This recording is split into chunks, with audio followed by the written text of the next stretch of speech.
El Ministerio Apostólico de Enseñanza y Predicación Rema Internacional presenta hoy al Reverendo Fernando García Sotomayor con la proclamación de las buenas nuevas de Dios para tu vida. El mensaje de ayer, el mensaje de hoy y el mensaje para la eternidad a los que tienen hambre y sed de la palabra de Dios. Un querigma de Dios para el que oiga, el que tiene oídos para oír. Escuche el dabar del Eterno a las naciones. Ahora es el tiempo para recibir el rema del Espíritu Santo a tu espíritu. Escuchemos con fe la memra del Señor para el alma. Bendiciones para todos mis amados hermanos y consiervos. Les habla su servidor, Reverendo Fernando García Sotomayor, director del Ministerio Judeocristiano Rema Internacional, aquí en Barranquilla, Colombia. Además de saludarles entrañablemente en el amor de nuestro Señor Jesucristo, deseando que la gracia del Eterno, su misericordia, su paz, su favor, su bendición les estén rodeando a todos, a cada uno de ustedes, a sus queridas familias y a sus colaboradores en el ministerio. Quiero también compartir esta pequeña reflexión que la he basado en la carta de San Pablo a los Efesios, capítulo 5, verso 16. Y dice el apóstol inspirado: aprovechando bien el tiempo porque los días son malos. Dios nos bendiga por esta poderosa palabra. Este consejo apostólico es vigente para nosotros en el día de hoy. Esta disertación la he querido titular El tiempo de los días malos. El tiempo de los días malos. Cuando Pablo fue inspirado para escribir esta carta y todas sus cartas, él le dio a estas cartas una estructura básica. Los primeros capítulos de cada una de sus cartas, el apóstol lo dedica a enseñar doctrina. Y además de enseñar doctrina, teología, los últimos capítulos generalmente el apóstol los enfoca es hacia la práctica de cada uno de estos principios, de estos conocimientos espirituales, de estos conocimientos teológicos o bíblicos. Entonces, en ese orden de idea, lo que nosotros vemos aquí en este capítulo y este versículo que hemos tomado como base para esta reflexión es una especie de consejo práctico, un consejo apostólico. Pablo esta carta la dirige a la iglesia de Éfeso, en donde con toda certeza quien estaba pastoreando esta congregación en estos días era Timoteo, uno de sus fieles seguidores y colaboradores en el ministerio. Pablo escribe entonces a toda la iglesia, obviamente, pero también es evidente que aquí hay consejos prácticos para los dirigentes, es decir, para los líderes y para todos los creyentes que hacían parte de esta congregación.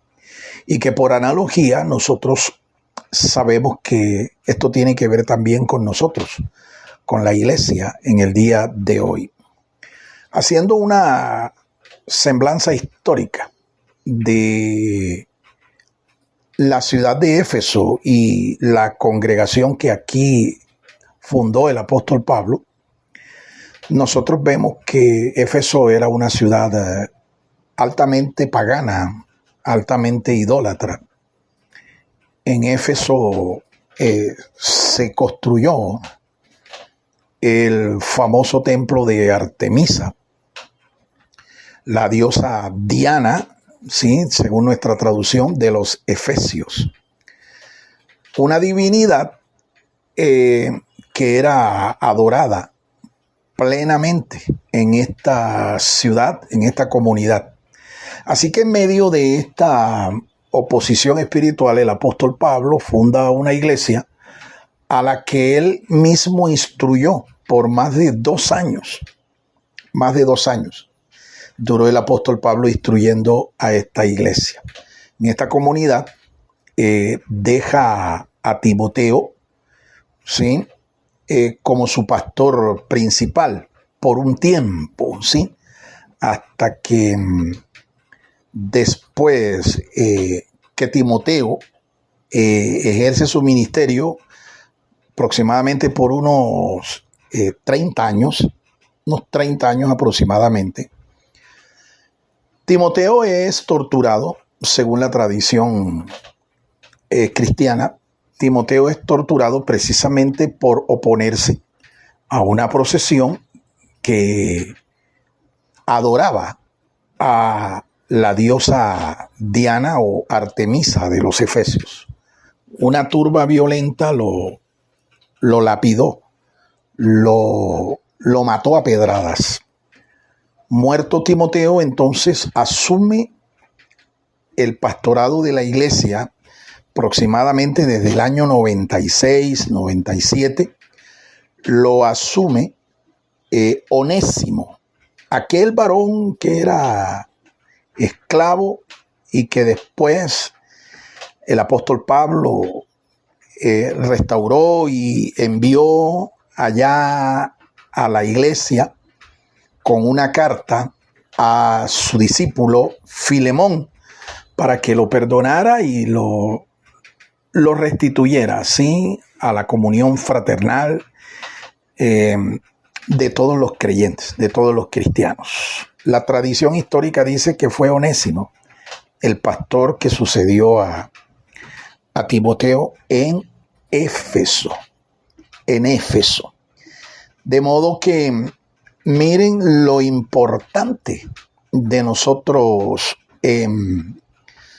practicar, ¿sí?, las doctrinas de fe, las doctrinas cristianas, que son el fundamento de nuestra fe, como por ejemplo el perdón, la reconciliación, a la que llamó Pablo a Filemón, ¿sí?, con respecto a Onésimo.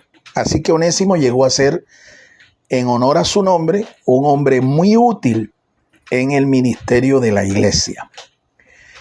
Históricamente también podemos decir que Éfeso fue una ciudad en la que su comunidad cristiana terminó siendo pastoreada por el apóstol San Juan. Una vez él, salido en libertad de la isla de Patmos, se dirige a Éfeso y allá sucede, ¿sí?, a Onésimo, y es el apóstol Juan, el anciano principal de esta comunidad. A esta comunidad el Señor Jesucristo dirige una carta, una carta que la encontramos allá en el capítulo 2 del libro de Apocalipsis. La última instrucción que recibe la iglesia de Éfeso la recibe de mano del Señor Jesucristo a través de su siervo, el apóstol Juan. Una de las cosas que el Señor exhorta a esta iglesia es a que no pierda su primer amor.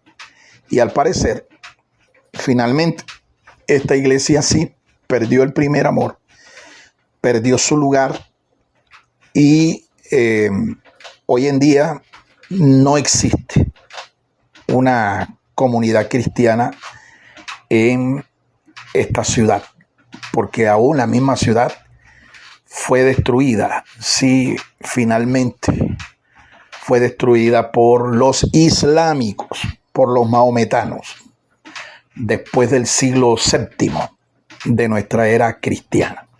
Bien, esto en cuanto a la semblanza histórica, el contexto histórico de este pasaje que hemos tomado. Ahora, enfocándonos en el análisis gramatical del pasaje. El análisis gramatical del pasaje.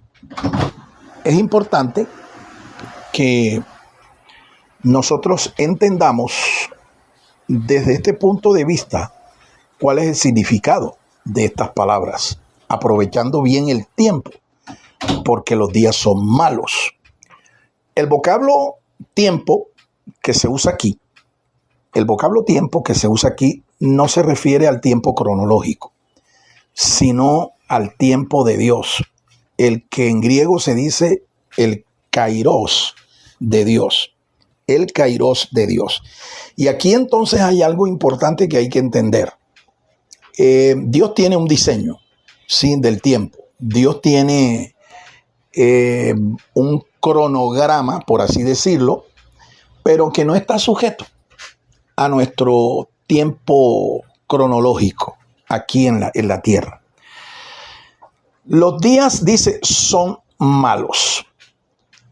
El vocablo días que se usa aquí es en griego el vocablo gémera y no se refiere a un día ordinario de 24 horas, sino a un periodo, lo que corresponde entonces al tiempo, a la expresión que se usa para tiempo. Es importante entonces que vayamos entendiendo que esta exhortación que hace aquí el apóstol, un consejo del apóstol Pablo para la iglesia, con respecto al tiempo, con respecto a estos días, es importante que entendamos que aquí hay un mensaje espiritual que hay que comprenderlo, hay que entenderlo, ¿sí?, para que esto haga parte de nuestra vida como creyentes y que lo tengamos en cuenta, sobre todo a la luz de que el Señor tiene un cronograma, tiene una serie de eventos que Él ha diseñado en su tiempo y que en su momento, en sus días, se cumplirán. Quiero hablarte específicamente de 3 condiciones que debe tener la iglesia en estos días malos a los que se está refiriendo el apóstol. 3 condiciones que son fundamentales para que la iglesia pueda ser arrebatada y ser reunida con el Señor en su reino, allá en el tribunal de Cristo y en las bodas del Cordero. Recuerde que dentro del programa escatológico del Señor, la iglesia va a ser arrebatada para ser reunida con Él. Y una vez que la iglesia sea arrebatada aquí en esta tierra, se van a dar 7 años de gran tribulación. Eso es lo que está diseñado en el programa escatológico del Señor. Entonces, ¿cuál es este primer síntoma? Me voy a referir a que la iglesia debe tener distinción, debe saber discernir, debe saber distinguir los tiempos que estamos viviendo. La iglesia, repito, debe saber distinguir los tiempos que estamos viviendo. Pablo dice aquí que son días malos, son días proféticos, son días finales. Por tanto, el tiempo cronológico que tenemos antes de ser arrebatada la iglesia, debemos aprovecharlo. ¿Pero aprovecharlo en qué? Usted me dirá. Bueno, aprovecharlo para hacer la tarea a la que la iglesia fue llamada. Es decir, evangelizar al mundo y discipular a los que van siendo ganados para el reino. Esta es la tarea fundamental de la iglesia. Evangelizar a las naciones y consolidarles doctrinalmente, discipularles espiritualmente, porque cuando el Señor Jesucristo venga, no viene por seguidores, no viene por fanáticos, no viene por fans. Jesucristo viene por discípulos. Y es necesario que hagamos distinción entre lo que es un discípulo genuino de Jesucristo y un cristiano de nombre, es decir, un cristiano de labios hacia afuera. Entonces, esta distinción es importante, ¿sí? Porque esto nos mantendrá alerta de los eventos escatológicos que se van a tener que cumplir de acuerdo al designio del Señor. En sus días el Señor Jesucristo censuró a los fariseos, a los escribas, a los doctores de la ley, porque les llamó ciegos. Les dijo que ellos eran capaces de distinguir las señales del clima, las señales del tiempo cronológico, del clima, pero que no eran capaces de distinguir las señales de Dios. No eran capaces porque eran ciegos, estaban ciegos espiritualmente, no podían distinguir las edades, los moveres en el kairos de Dios, no lo sabían distinguir. De modo que vino el Mesías, ¿sí? Los visitó, los llamó al arrepentimiento y no entendieron al Mesías. No distinguieron el tiempo de la visitación de Dios en su Hijo amado, nuestro Señor Jesucristo, Yeshua HaMashiach, Jesús el Mesías. Entonces, la iglesia de hoy está llamada a saber distinguir los tiempos, las edades, los moveres de Dios, de acuerdo al programa que ya Él tiene firmemente diseñado. El segundo síntoma que debe mantener la iglesia, que debe realmente alcanzarlo, es a tener una condición de sanidad integral. Sanidad integral. Sanidad integral. Estoy hablando aquí de salud, de sanidad, de salud física, mental y espiritual. Esta es la salud integral a la que yo me estoy refiriendo aquí. La sanidad integral. Hoy en día hay mucho énfasis en promover y vender un mensaje que le traiga a la gente milagros, sanidades físicas, ¿sí? Incluso milagros financieros y de todo tipo, milagros de todo tipo, ¿sí? Y esto es bueno porque la iglesia tiene que predicar un mensaje que bendiga a la gente, ¿sí? Pero por encima de la salud física, ¿verdad?, está la salud espiritual. Por encima de la salud o sanidad financiera o victoria financiera está la salud espiritual, la salud mental, la salud emocional, la salud moral del pueblo de Dios, de la iglesia del Señor. Pablo hablaba de tener buena conciencia, algo que hoy todo creyente, todo miembro de una iglesia cristiana local debe tener una conciencia limpia, una conciencia sana, no una conciencia culpable, no una conciencia enferma. De igual manera, cada creyente está llamado a tener salud mental, sus pensamientos, su intelecto tiene que estar completamente sano. Tenemos que reconocer que esta no es la realidad que nosotros estamos hoy observando. Hay muchos creyentes que tienen problemas mentales, muchos cristianos que tienen problemas de tipo en su intelecto, ¿sí? En su inteligencia. Son más carnales que espirituales.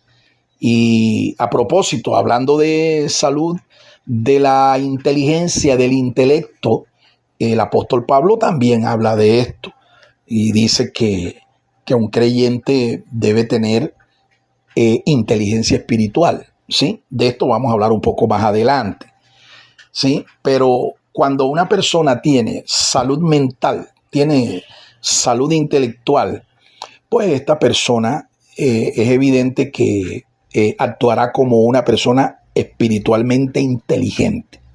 Hay que tener también emociones sanas, un corazón sano, un corazón sano. Todo creyente debe poseer, debe aspirar a tener emociones, sentimientos sanos, saludables. Pero tristemente lo que nosotros vemos hoy en día es lo contrario. Hay muchos cristianos que tienen problemas no solamente de mentales, sino que también tienen problemas emocionales, problemas sentimentales serios, y viven heridos, viven maltratados, viven enfermos mental y emocionalmente. Hay que tener también una voluntad dispuesta, una actitud dispuesta, una actitud sana con respecto al Señor, con respecto a la fe, con respecto a su palabra. Actitud sana y la capacidad de poder vivir por la fe, como dice el apóstol, que debe vivir todo creyente. Mas el justo por la fe vivirá. Pero tiene que ser una fe sana, definitivamente. Y usted me dirá, ¿y la fe puede enfermarse? Sí, es evidente. La fe puede enfermarse. Y cuando una persona está practicando o está viviendo una fe que no es sana, una fe enferma, es difícil que esta persona realmente pueda tener victoria en su vida como creyente. El tercer síntoma que debe tener todo creyente y la iglesia en general de Jesucristo es poseer inteligencia espiritual. Como ya lo dije, Pablo afirma la necesidad, y él oraba por eso, de que la iglesia tuviera inteligencia espiritual. ¿Dónde vemos eso escrito?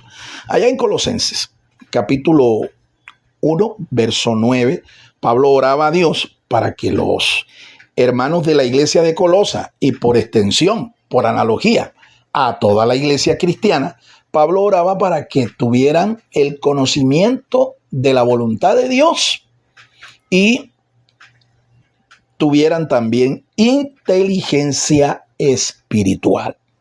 La inteligencia espiritual, mi amado hermano, es un síntoma que es fundamental manifestar. Un buen síntoma, ¿sí? Como los otros dos anteriores, de los cuales hemos aquí hablado, hemos comentado. Inteligencia espiritual. Colosenses 1:9. Hoy los expertos en educación, sociólogos, catedráticos, literatos, escritores, ellos han descubierto en este tiempo la existencia por lo menos de 40 tipos de inteligencia. Sí, como lo escucha. Hoy, para decir que una persona es inteligente, esto hay que revisarlo, porque para ser plenamente inteligente, como el mundo está diciendo, yo creo que nos falta mucho. Habría que poseer 40 tipos de inteligencias diferentes. Y es interesante, ¿sí?, que estos tratadistas, como por ejemplo el sociólogo y escritor Howard Gardner, habla de 8 tipos de inteligencias múltiples. Sin embargo, Howard Gardner, ninguno de los tratadistas sobre este tema de la inteligencia del ser humano no contemplan como un tipo de inteligencia la inteligencia espiritual. Increíble, ¿no? Es increíble. A ver si me hago entender. Howard Gardner ni ningún tratadista que ha estudiado el tema de la inteligencia del ser humano nunca han considerado la inteligencia espiritual como un tipo de inteligencia. Pero nosotros hemos descubierto que sí lo es. Aquí lo dice la Biblia. 2000 años antes de que Gardner y todos los tratadistas hablaran de inteligencia, incluyendo también la famosa, la muy hoy comentada inteligencia artificial, por encima de estas 40 tipos de inteligencia existe una que yo la considero que es la superior. Es la inteligencia espiritual. La inteligencia espiritual. 2000 años antes de que los tratadistas hablaran de las inteligencias, ¿sí? Ya el apóstol Pablo, por el Espíritu Santo, hablaba de la que es la de mayor importancia, la superior, que es la inteligencia espiritual. Particularmente a todos aquellos que hoy conocen lo que es la inteligencia artificial. Yo considero que un creyente debe escoger tener inteligencia espiritual que poseer el manejo, la habilidad de manejar la inteligencia artificial. Bueno, este vocablo, inteligencia, que usa el apóstol Pablo aquí, inteligencia espiritual, se dice en griego synesis pneumatike. Synesis pneumatike. Y esta expresión en el griego tiene un valor numérico. Como es de ustedes conocer, hay una forma de calcular el valor numérico de los vocablos griegos que aparecen en el Nuevo Testamento. Ese estudio, esa forma de hacer ese cálculo se llama la isopsefía. Isopsefía. Está basado en el hecho de que las letras y por consiguiente las palabras que aparecen en el Nuevo Testamento tienen un valor numérico, porque el idioma griego koiné en que se escribió el nuevo pacto es alfanumérico. Desde ese punto de vista y en este orden de ideas, la expresión que se usa aquí, synesis, para conocimiento, tiene un valor de 7. Escúchalo, tiene un valor de 7. 7, synesis. Ahora, hay otros 2 vocablos en el nuevo pacto que tienen exactamente el mismo valor. 2 vocablos más. ¿Cuáles son esos 2 vocablos? El vocablo majestad, que se usa en Hebreos capítulo 1, verso 3 y en Hebreos capítulo 8, verso 1. Ambos vocablos que se usan allí, majestad, en esta carta, la carta a los Hebreos, ambos también tienen la misma suma, el mismo valor numérico, 7. 7. Y este vocablo se refiere eufemísticamente a Dios. Nuestro Señor es su majestad. Nuestro Señor es su majestad Dios. Es una expresión aquí retórica, eufemística, para referirse a Dios. ¿Cuál? Majestad, que aparece acá en Hebreos 1.3 y en Hebreos 8.1. Pero existe otro vocablo que también exactamente suma lo mismo. Suma lo mismo que la expresión synesis, inteligencia espiritual, y el vocablo majestad. Este es el vocablo sinagoge. Sinagoge en griego se usa acá en Santiago, capítulo 2, verso 2, y que se tradujo como congregación. Congregación, ¿sí? Viene del griego sinagoge y se refiere obviamente al lugar donde se congregaban los judíos para recibir la enseñanza de la Torá, la enseñanza de la palabra, el mismo lugar que la iglesia primitiva también escogió para reunirse. Sí, uno de los lugares en donde se reunía la iglesia primitiva eran las sinagogas judías. Sinagoge, sí, es un vocablo entonces hebreo, pero que es transliterado al griego como sinagoge y que fue traducido como congregación. Y usted me dirá, bueno, ¿y qué relación?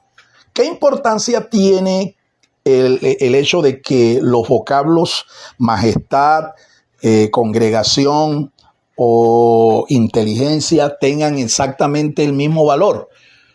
¿Qué importancia tiene? ¿Qué relación tiene esto?